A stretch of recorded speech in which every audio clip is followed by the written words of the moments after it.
Sejam todos bem-vindos ao canal Companheiros da Luz. Leitura do livro No Mundo Maior. Coleção A Vida no Mundo Espiritual, obra do Espírito André Luiz, por Chico Xavier. Iniciemos então a leitura do capítulo 5. O poder do amor. A mensageira aproximou-se e saudou-nos. Calderaro apresentou-me atenciosamente. Fixou ela o triste quadro e disse ao assistente: felicito-o pelo socorro que nos últimos dias vem prestando aos nossos infortunados irmãos. Agora atacaremos a parte final do serviço, convictos do êxito. Meu esforço, acrescentou o interlocutor humilde, foi quase nenhum, resumindo-se em meros preparativos. Irmã Cipriana sorriu afável, e observou: como atingiríamos o fim sem passar pelo princípio? Ó irmã! O conhecimento pode pouquíssimo, comparado com o muito que o amor pode sempre. Singular expressão estampou-se na fisionomia da emissária, como se as referências lhe ferissem fundo a modéstia natural. Ocultando os méritos que lhe eram próprios, considerou: sabe o Divino Senhor que ainda estou a grande distância da realização que me atribui. Sou frágil e imperfeita, e devo caminhar ainda infinitamente para adquirir o amor que fortalece e aperfeiçoa. Retendo o olhar firmemente sobre o meu companheiro, acrescentou: estamos em cooperação fraternal na obra que pertence ao Altíssimo. Espero que os amigos se mantenham a postos, efetuando a maior porção do serviço, porque quanto a mim, só atenderei aos singelos deveres que um coração materno pode desempenhar. Assim dizendo, acercou-se de ambos os infelizes, postando-se em atitude de oração. Que estaria pedindo às forças superiores, ali, diante de nós, aquela mulher de extraordinária expressão? Sentia-lhe, enlevado, a sinceridade profunda, a humildade fiel. A prece, em que por alguns minutos se concentrou, saturava-se de sublime poder, porquanto em breve suave luz descia do alto sobre a sua testa venerável. Gradativamente Cipriana se fazia mais bela. Os raios divinos a fluírem dos mananciais invisíveis, envolvendo-a, transfiguravam-na toda. Tive a impressão de que a sua organização perispiritual absorvia a claridade maravilhosa, represando-se-lhe no ser. Escoados alguns momentos, circundava a refulgente halo, cuja santidade senti dever respeitar. Dos olhos, do tórax e das mãos, efluíam irradiações de frouxa e suave luz, que não me terrificava a retina surpresa. Estava formosa, radiante, qual se fora a materialização da Madonna de Murilo, em milagrosa aparição. Perante a sua personalidade transfigurada, quase me prosternei, tal a comoção daquele minuto inesquecível. Nenhum olhar nos dirigiu, quiçá, por humildade, no desejo de ocultar a elevada posição que desfrutava. Estendeu as mãos para os dois desventurados, atingindo-os com o seu amoroso magnetismo, e notei assombrado, que o poder daquela mulher sublimada lhes modificava o campo vibratório. Sentiram-se ambos desfalecer, oprimidos por uma força que os compelia, à quietação. Entreolharam-se com indizível espanto, experimentando o respeito e o temor, presas de comoção irreprimível e desconhecida. Seus olhos espelhavam, no silêncio, angustiosa perquirição, quando a mensageira, avizinhando-se, os tocou de leve na região visual. Reparei, de minha parte, que ambos registraram abalo mais forte e indisfarçável. Reconhecendo o poder divino de que era dotada a emissária, notei que o enfermo, parcialmente liberto do corpo, e o perseguidor implacável, passaram a ver-nos com indescritível assombro. gritaram violentamente, empolgados pela surpresa, e por julgar cada um de nós o que vê através do prisma de conhecimentos adquiridos, cuidaram fossem visitados pela excelsa Mãe de Jesus. Definiam o ambiente em harmonia, com as noções religiosas que o mundo lhes inculcara. O doente ajoelhou-se de súbito, dominado por incoercível comoção, e desfez-se em copioso pranto.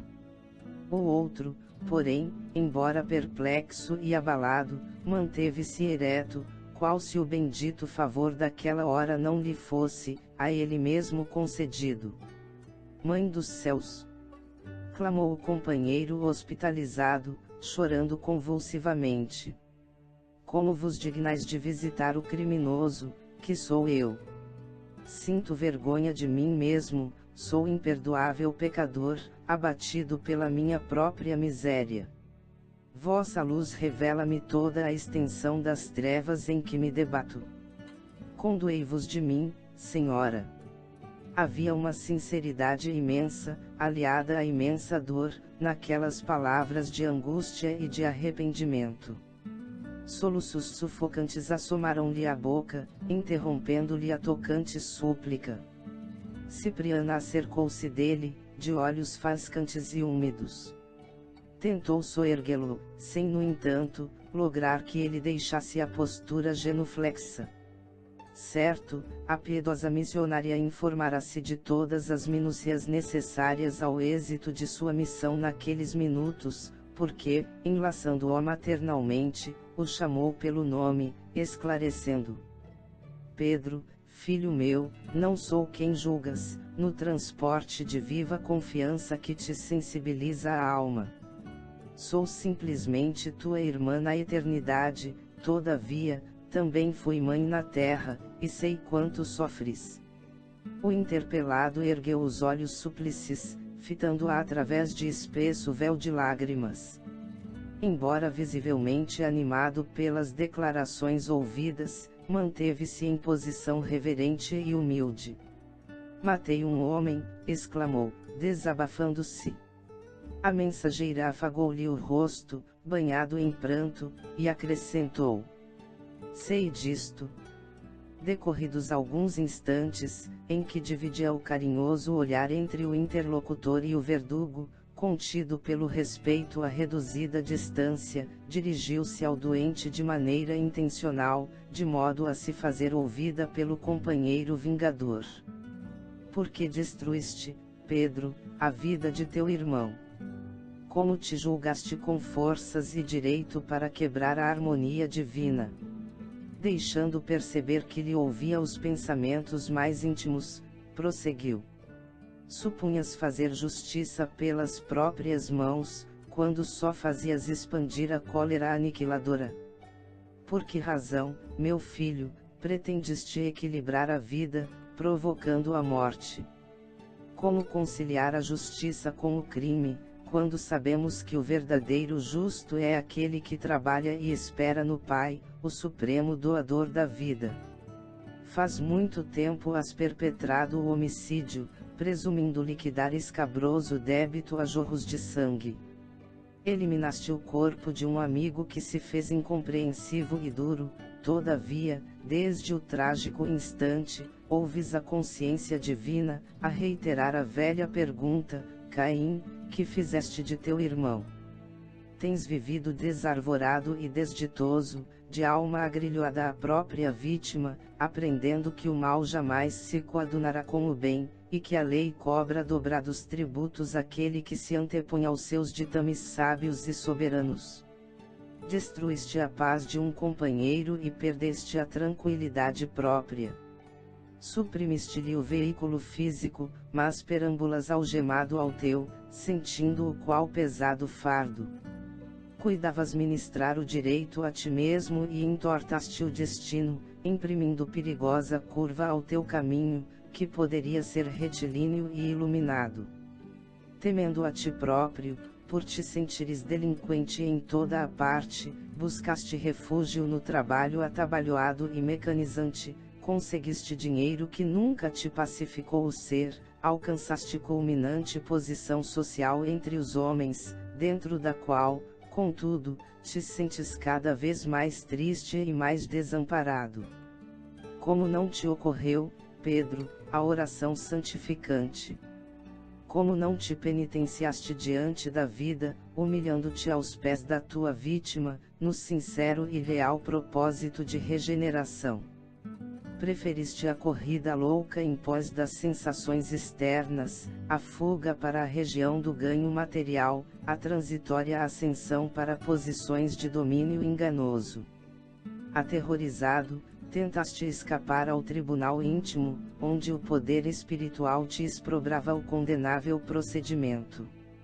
Mas, nunca é tarde para levantar o coração e curar a consciência ferida.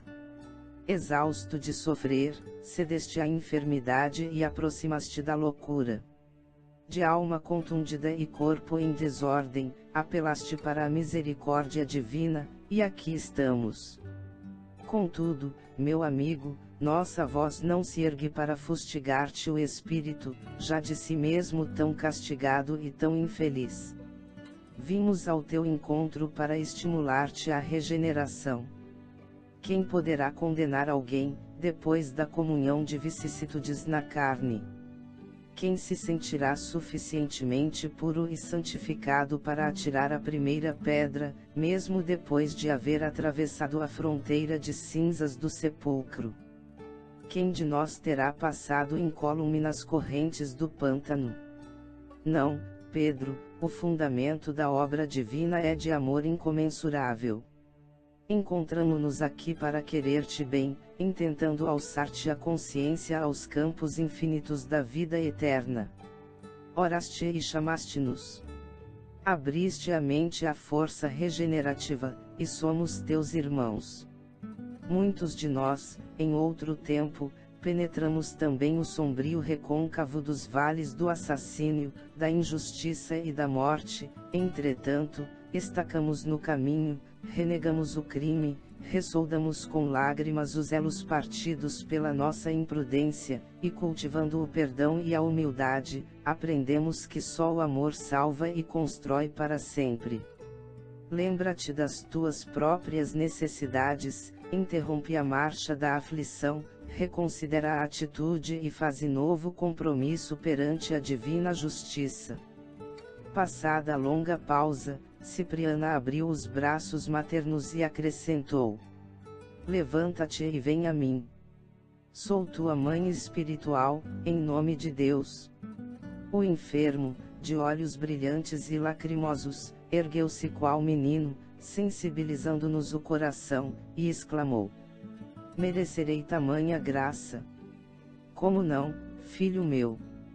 O Pai não nos responde às súplicas com palavras condenatórias. Acercamo-nos de ti em nome dele, nosso Supremo Senhor. Assim dizendo, conchegou-o ao coração, mas havia tal meiguice naquele abraçamento inesperado, que outros circunstantes, que não nós, diriam presenciar o reencontro de carinhosa mãe com o filho ausente, após longa e cruciante separação. O infortunado deixou pender a cabeça sobre um dos ombros dela, demonstrando infinita confiança, e murmurou infantilmente: Mãe do céu, ninguém na terra jamais me falou assim. Via-se-lhe o alívio, através do semblante feliz. Cipriana animou-o bondosa, e explicou: é imprescindível aquietes a mente afogueada, depositando nas mãos do Senhor as antigas angústias. A essa altura, voltei a caldeirar o meu olhar comovido e notei que as lágrimas não brotavam exclusivamente dos meus olhos. O companheiro tinha-as abundantes a lhe deslizarem na face calma. Tocado por minha silenciosa indagação, falou-me em voz apenas perceptível: Praza a Deus, André, possamos também aprender a amar, adquirindo o poder de transformar os corações. A emissária, que parecia não se dar conta de nossa presença, avançou para o verdugo, sustentando Pedro nos braços como se lhe fora um filho doente. O perseguidor aguardou-a, ereto e altivo, revelando-se insensível às palavras que nos haviam dominado os corações. A missionária, longe de intimidar-se, aproximou-se tocando-o quase, e falou humilde. Que fazes tu, Camilo, cerrado à compaixão? O algoz, demonstrando incompreensível frieza, retorquiu cruel. Que pode fazer uma vítima como eu, se não odiar sem piedade? Odiar? Tornou Cipriana sem se alterar. Sabes a significação de tal atitude? As vítimas inacessíveis ao perdão e ao entendimento, sonham ultrapassar a dureza e a maldade dos preceitos, provocando horror e compaixão. Quantos se valem desse título, para pôr de manifesto as monstruosidades que lhes povoam o ser? Quantos se aproveitam da hora de irreflexão de um amigo ignorante ou infeliz, para encetar séculos de perseguição no inferno da ira? A condição de vítima não te confere santidade, vales-te dela para semear na própria senda, ruína e miséria, treva e destroços. Sem dúvida, Pedro feriu-te em momento de insânia, perdido de ilusão na mocidade turbulenta. No entanto, pai de família que foste, homem refletido e prudente que aparentavas ser, não encontraste no espírito mínima réstia de piedade fraternal para desculpá-lo. Há 20 anos instilas em torno de ti a peçonha da víbora, na postura do famulento chacal. Podendo conquistar a láurea dos vencedores com o Cristo, preferiste o punhal da vingança, ombreando-te com os malfeitores endurecidos. Onde esbarrarás, meu filho, com teus sentimentos desprezíveis? Em que muralha de angústia serás algemado pela justiça de Deus? Dos olhos de Cipriana escorriam grossas lágrimas. Camilo vacilava entre a inflexibilidade e a capitulação. Extrema palidez cobria-lhe o rosto, e quando nos pareceu que ia proferir uma resposta a esmo, a missionária dirigiu-se ao meu orientador, pedindo-lhe com humildade: Calderaro, meu amigo, ajude-me a conduzi-los. Sigamos até ao lar de Pedro, onde Camilo atenderá nossos rogos. Meu companheiro não hesitou. Voltando-se para mim, ponderou: a irmã transportará Pedro com os próprios recursos, mas o outro, terrivelmente escravizado aos pensamentos inferiores e às intenções criminosas, é pesado de carregar. Conduzamo-lo nós ambos. Dando-lhe nossos braços, Calderaro à direita e eu à esquerda, reparei que o paciente não reagia, compreendendo, talvez, a inanidade de qualquer rebeldia, deixava-se levar sem protesto. Colocamo-nos, assim, em jornada rápida. Em breves minutos penetrávamos confortável residência, onde uma senhora, na sala de estar, tricotava, junto de 2 filhos pequeninos. A conversação doméstica era doce, cristalina. Mamãe dizia ao menorzinho: onde está o neneco? Voltou ao serviço. E Celita? No colégio. E Marquinhos? Também. Eu queria todo o mundo aqui em casa. Para quê? Indagou a genitora, sorrindo. Sabe, mamãe? Para rezarmos por papai. A senhora reparou, ontem à noite, como estava aflito e abatido. A jovem matrona transluziu certa angústia nos olhos, mas contra-argumentou, em tom firme: confiemos em Deus, meu filhinho. O médico recomendou-nos tranquilidade, e estou convencida de que a providência nos ouvirá.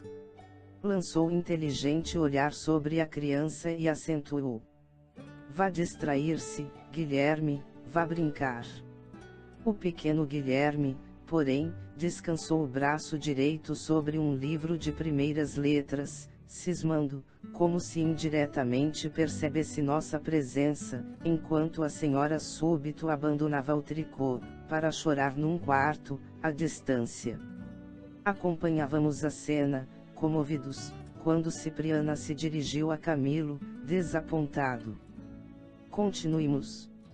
Efetivamente, nosso amigo subtraiu-te a vida física, no outro tempo, contraindo assim dolorosa dívida. Entretanto, a voz deste menino devotado à prece não te sensibiliza o espírito endurecido. Este é o lar que o Pedro criminoso instituiu para criar o Pedro renovado. Aqui trabalha ele, exaustivamente, para retificar-se perante a lei. Compreendendo a responsabilidade terrível, assumida com o golpe que te aplicou sem reflexão, meteu ombros a uma atividade desordenada e incessante, derruindo os centros físicos. Antes dos 50 anos, no corpo terrestre, revela evidentes sinais de decrepitude. Se cometeu falta grave, tem feito o possível por erguer-se, numa vida nobre e útil. Amparou devotada mulher no instituto do casamento, deu refúgio a 5 filhinhos, esforçando-se por norteá-los para o bem, através do trabalho honesto e do estudo edificante. Sem dúvida, Pedro cresceu no conceito dos amigos, galgou posição de abastança material. Todavia, sabe agora, de experiência própria, que o dinheiro não soluciona problemas fundamentais do destino, e que o elevado conceito que possamos conseguir dos outros, nem sempre corresponde à realidade. Não obstante todas as vantagens conquistadas no âmbito material, tem vivido enfermo, infortunado, aflito. Apesar disto, tem a seu crédito o serviço realizado com boas intenções, o reconhecimento de uma companheira que o nobilita, e as preces de 5 filhos agradecidos. Quanto a ti, que fizeste? Faz precisamente 20 anos que não abrigas outro propósito senão o de extermínio. O desforço detestável tem sido o objeto exclusivo de teus intuitos destruidores. Teu sofrimento, agora, nasce da volúpia da vingança. Vale a pena ser vítima, receber a palma santificante da dor, para descer tanto na escala da vida. A benfeitora fez breve pausa, fitou-o compadecidamente, e prosseguiu. Contudo, Camilo, nossa palavra enérgica não se faz ouvir neste santuário, alaia de juízo irrecorrível. És, acima de tudo, nosso irmão, credor de nosso afeto, de nossa estima leal. Como te visitar, nosso objetivo é ajudar-te. Talvez recuses nossa aliança fraterna, mas confiamos em tua regeneração. Também nós, em épocas remotas, demoramos no desfiladeiro fatal, a que te conduziste. Passamos longo tempo, na atitude da serpe venenosa, concentrada em si mesma, aguardando o ensejo de exterminar ou de ferir. No entanto, o Senhor todo misericordioso, nos ensinou que a verdadeira liberdade é a que nasce da perfeita obediência às suas leis sublimes, e que só o amor tem suficiente poder para salvar, elevar e remir. Somos todos irmãos, suscetíveis das mesmas quedas, filhos do mesmo Pai. Não te falamos, pois, como anjos, senão como seres humanos regenerados, em peregrinação aos círculos maiores. Havia tal inflexão de carinho naquelas ternas e sábias considerações, que o perseguidor, antes frio e impassível, prorrompeu em pranto. Malgrado tal modificação, alçou o indicador na direção de Pedro e exclamou: quero ser bom, e todavia, sofro. Confrangem-me atrozes padecimentos. Se Deus é compassivo, por que me deixou ao desamparo? Aqueles soluços, a explodirem-lhe da alma torturada, feriam-me fundo o coração. Como não chorar também, ali, ante aquela cena simbólica? Camilo e Pedro, entrelaçados no crime e no resgate, não representavam todos nós, os seres humanos falíveis. Cipriana, tolerante e maternal, não personificava a compaixão divina, sempre inclinada a ensinar com o perdão e a corrigir através do amor. Ouvindo as palavras do verdugo, a missionária observou: quem de nós, meu amigo, poderá apreender toda a significação do sofrimento? Indagas a razão por que permitiu o Senhor atravessasse tão dura prova. Não será o mesmo que interrogar o oleiro pelos motivos que o compelem a cozer o delicado vaso em calor ardente, ou inquirir do artista os propósitos que o levam a martelar a pedra bruta, para a obra-prima de estatuária. Camilo, a dor expande a vida, o sacrifício liberta-a. O martírio é problema de origem divina. Tentando solvê-lo, pode o espírito elevar-se ao píncaro resplandecente ou precipitar-se em abismo tenebroso, porque muitos retiram do sofrimento o óleo da paciência, com que acendem a luz para vencer as próprias trevas, ao passo que outros dele extraem pedras e acolios de revolta, com que se despenham na sombra dos precipícios. Notando que o desventurado chorava amargamente, Cipriana continuou, depois de breve silêncio: chora? Desabafa-te. O pranto de compunção tem miraculoso poder sobre a alma ferida. Calou-se a emissária por minutos. Seus olhos muito lúcidos pareciam agora vaguear em paisagem distante. Recolheu Camilo, quase maquinalmente nos braços, conservando os contendores conchegados ao peito, qual se lhes fora mãe comum.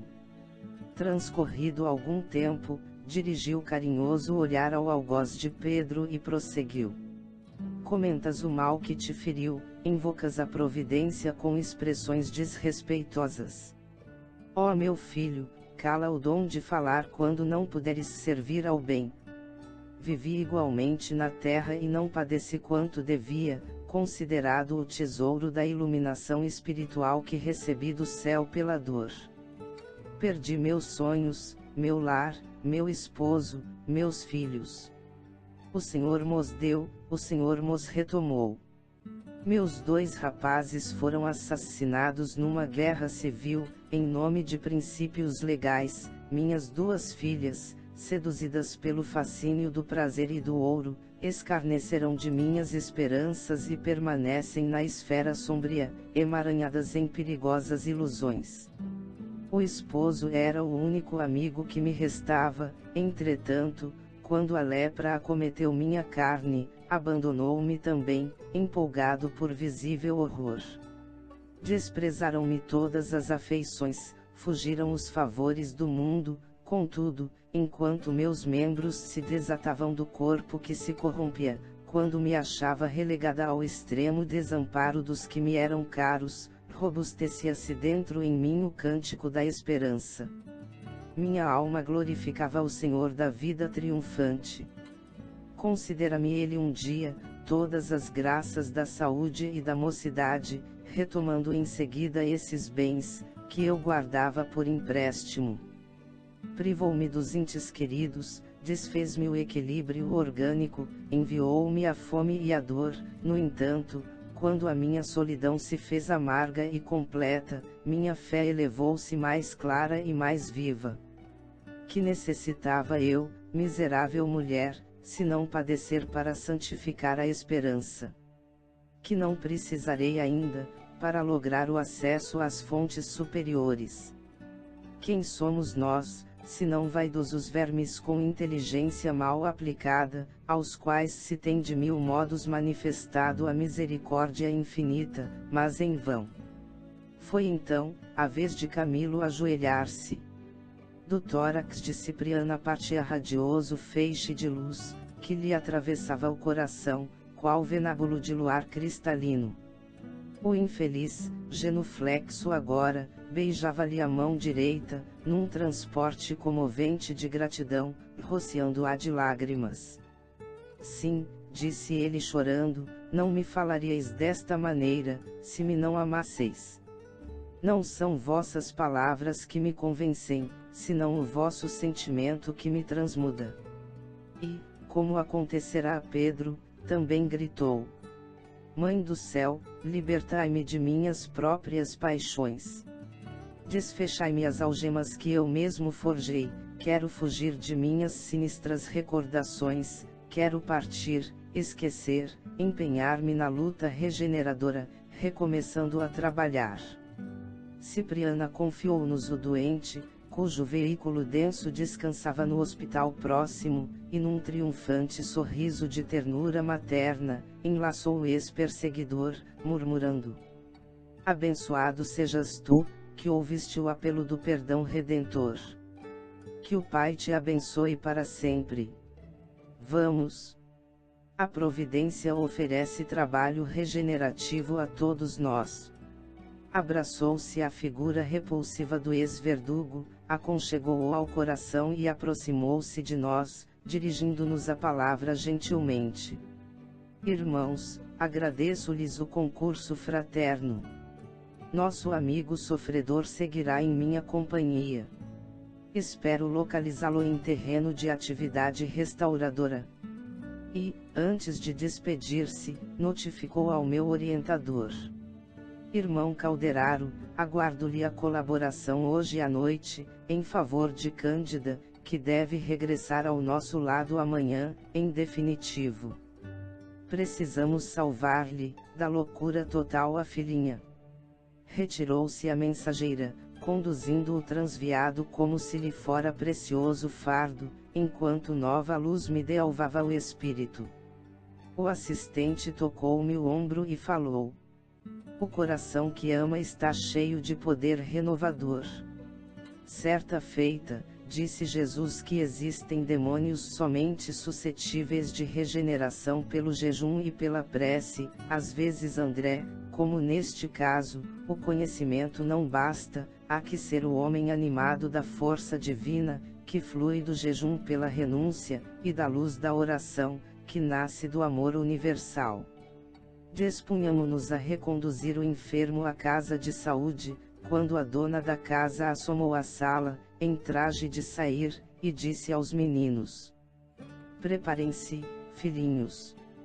Visitaremos o papai dentro em pouco. Transportamos Pedro ao leito, dispensando-lhe os cuidados possíveis. Em breve, despertava a sorrir, melhorado, quase feliz. Chamou a enfermeira, demonstrando novo brilho no olhar. Não sentia mais a dor persistente no peito. Algo refletia ele, expungira-lhe de negrores a cabeça, como a chuva benéfica lava e clareia um céu de chumbo. Decorrida 1 hora, a esposa e os filhinhos penetravam no aposento, partilhando-lhe o bem-estar. Contou-lhes Pedro, chorando de júbilo, que tivera um sonho iluminativo, assegurava ter sido visitado pela Mãe Santíssima, que lhe estenderá as divinas mãos, transbordantes de luz. A esposa, ouvindo-o, verteu copioso pranto de alegria e de reconhecimento.